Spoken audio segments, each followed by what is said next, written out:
Good afternoon. My name is State Representative Derrick Jackson. I represent the 68th District. We are here today because of the deep hurt and disharmony caused by the recent racial incident at a recent volleyball game. The presence of blackface was an act of profound insensitivity, and the Fayette County school system failure to address it is unacceptable. The school system has allowed ambiguity in its policies to be an excuse for inaction. We refuse to ignore the very real pain this has created. A policy is useless if it is not enforced.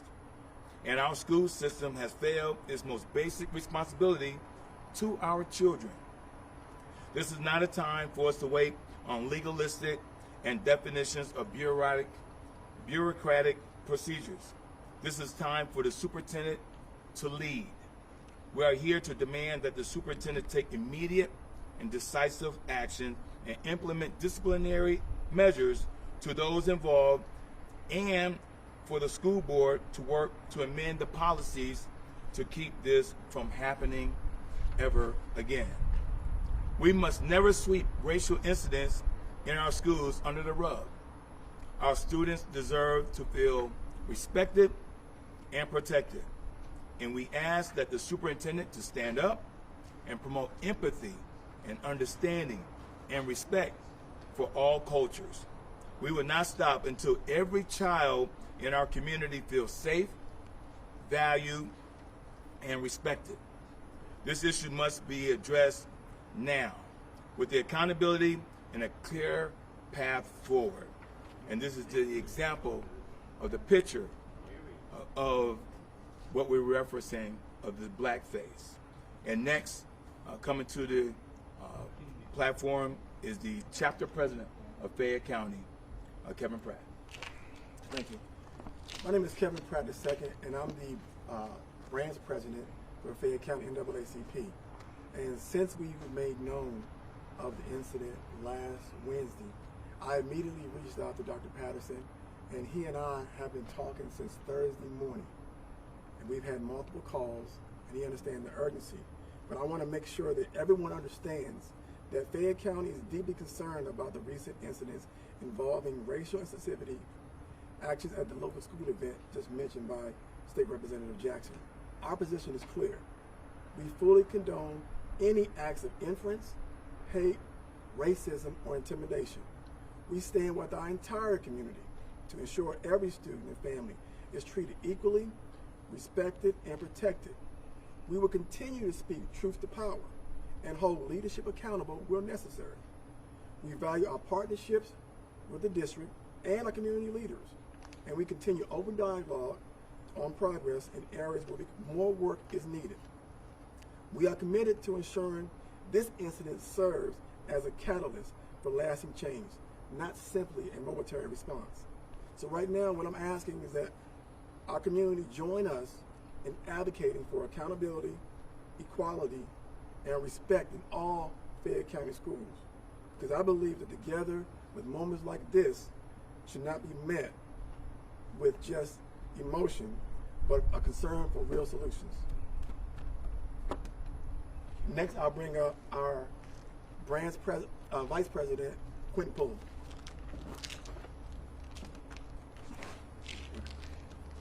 How you guys doing today? I was one of the first people to see this photograph when it came out, and my immediate thought was to drop my head because of the pain that it's caused in the African American community since the beginning of time. And what I'll say is this: I think this is a teachable moment. This is an educational moment for people to understand what this actually means to the black community. Back in the 1820s, 1830s, blackface was used by white people to get roles in movies and on stage, and to actually mimic and shame black people. It's ironic that this is the Fayette County Board of Education, because this is a teachable moment for our community. I had a chance to voyeur some of the Facebook pages in our community, and there's a lot of misunderstanding about blackface. So this is a moment right now in our community for us to teach people the right way so that this doesn't happen again. And I got a notice that said, oh, they had a blackout game. Well, blackout just simply means wearing black, not on your face, you know, because that in itself is offensive. So what we need to do with our school system, and this is a reason why diversity programs should be taught in our schools, should be taught in our universities, and should be taught in our corporations so that we don't have situations like this to happen. So we're hoping today that the superintendent listens to us, hears us, and adheres to the message that we're putting out there, that this is not something that we're going to stand in our community, and that we hope that he would take this and use this to teach his people. Thank you. And I've invited the school superintendent to join us for a joint press conference here today, but he has declined the invitation. I spoke to him this afternoon, and he has declined. With that, I open up for questions. What do you make of the principal's response? Very short, couple sentence statement saying that we were made aware of the issue, we addressed it, but that doesn't reflect who we are. Yeah, so it's great that the principal did an immediate response for PR, but as it was already stated, we want to make sure that this doesn't happen again. And so nothing in that letter spoke to the fact about policies, spoke to the fact of what we need to do to make sure that there's clarity in our community. So even if they say blackout, we want to make sure that's exactly as Coach Q just said, is to wear something black, not on your face. Do you know who the individuals in the photo are, if any of them are district employees, if these are outside community members, and have you gotten a chance to speak to any of these individuals about what their intent was behind the photo? I don't think we have a... So I talked to the superintendent, and although we don't have names, and really that's irrelevant, what we do know is that 2 of the 5 in the picture are current Fayette County students, and there's some other relationship with it, but the other 3 are friends and family of the player. But even that, we feel we want to make sure that no one is emboldened to do something like that again. He and I talked, and he's pointed out that there is nothing in the code of conduct that covers that. But there's a few things that we could make work. And as I mentioned to him before, this is the time where we may look at that code of conduct and put something in there that addresses this. Because nothing stops anybody from doing it again for Halloween or anything like that. And we want to make sure that we've seen it all across the country. We've seen copycats, right? We heard just a few weeks ago where somebody researched the school shootings as a motivation. What if somebody researched blackface and want to do this and know that there was no consequences? We're not asking at this point for anything out of the ordinary. We do have a follow-up meeting on Wednesday. The internal small group within the Fayette County NAACP and the Board of Education. On Wednesday, we're going to come and give our recommendations. At this point, it's just recommendations. I'm hoping and I'm encouraged that he'll do the right thing. And I told him, he'll tell you, he's in the hardest place. Because some people are going to see nothing wrong with it. And then some people are going to see everything wrong with it, right? But it's because of the environment we're in right now that I believe this has to be handled differently, right? If nothing more, just to not give it a pass, right? I forgive the folks for making errors, but as my mom and dad say, ignorance is not a defense of the law, right? She said, don't go to jail because I'm not coming to get you. Guess what? I've never been to jail. What would you like to see happen? What are those recommendations going to look like? With respect to Dr. Patterson, let me just hold those to later, because one of the things that we do, we have regular meetings with the board on a regular basis every quarter. And what I agreed to him to not blindside him. So let me have that conversation on Wednesday.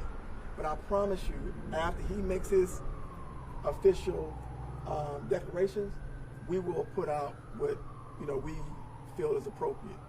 And I'm hoping he does the right thing.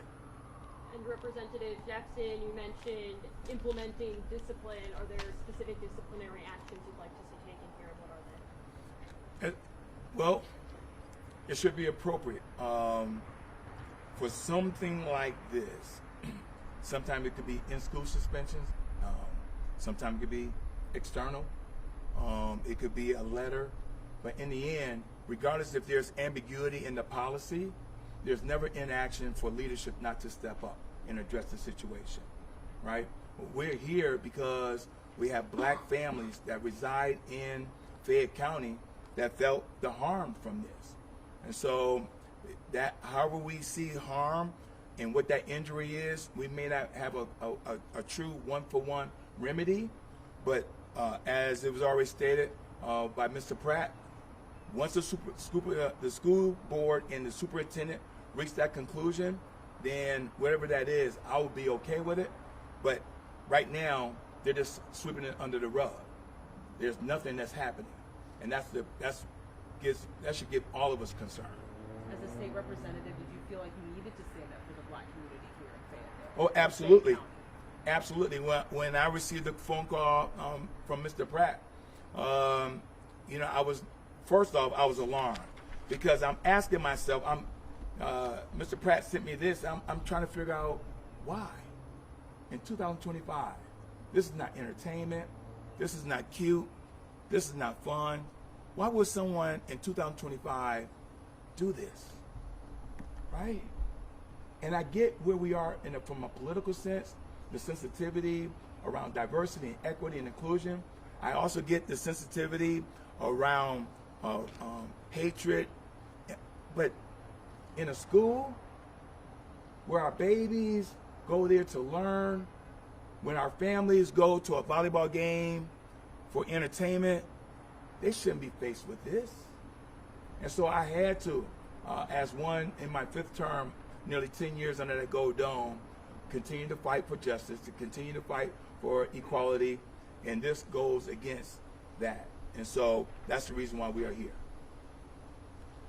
Is there anything else you'd like to add? Yeah. Go ahead. I'm actually the past president for the NAACP for Fayette County, and this is just the tip of the iceberg because this has happened before. This happened a year ago when I was president, and they were dressing up as monkeys, and they just didn't see that that was wrong. So one of the bigger things that I'm hoping to see out of this is some kind of sensitivity training so they can understand that this is wrong. I mean, this is a family that did this and friends. They just don't understand. So that's just one of the things I want to see out of it. And this is Kim Bryant, the immediate past chapter president. Yeah, this is just too far. It's one thing to do the face, but it's something else to do the entire body. Right? You're taking a lot of time. You're being intentional with this kind of racial action. Right? Anything else? Thank you all for being here. Thank you, guys. All right, take Appreciate care. it. Thank you.